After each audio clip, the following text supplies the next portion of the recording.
Hello दोस्तों, कैसे हैं आप लोग। भाइयों जरा सोचिए, अगर किसी नेता को द्विपक्षीय वार्ता में सिर्फ आपसे मिलकर खुशी हुई कहने के लिए भी पर्ची पढ़ने पड़े तो क्या हम उससे देश के सबसे अहम मुद्दों पर दिल से, आत्मविश्वास से और बिना तैयारी के बात करने की उम्मीद कर सकते हैं।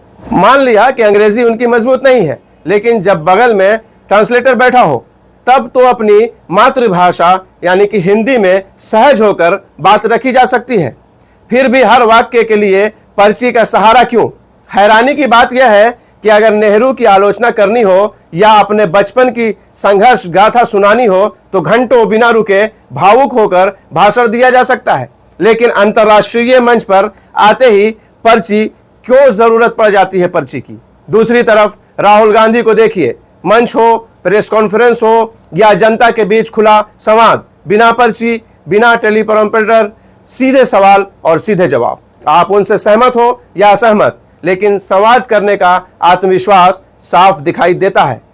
भारत के पहले भी कई प्रधानमंत्री रहे, उन्होंने भी दुनिया के बड़े नेताओं से मुलाकातें की, द्विपक्षीय वार्ताएं की, लेकिन सामान्य बातचीत के लिए इस तरह पर्ची पढ़ते हुए कभी दिखाई नहीं दिए।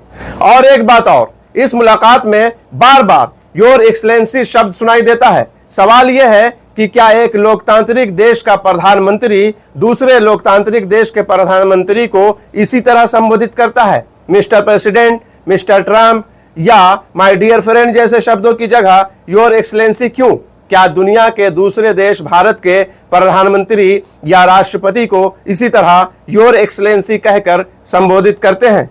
लोकतंत्र में रिश्ते बराबरी के होते हैं, मालिक और अधीनस्थ के नहीं। इसलिए जब देश का प्रतिनिधित्व करने वाले नेता हर शब्द पर्ची से पढ़ते दिखें और औपचारिक संबोधन भी चर्चा का विषय बन जाए तो सवाल उठना स्वाभाविक है। बाकी फैसला आप खुद कीजिए। क्या यह आत्मविश्वास से भरी कूटनीति है या अत्यधिक डिस्क्रिप्टेड राजनीति? कमेंट में अपनी राय जरूर बताइए।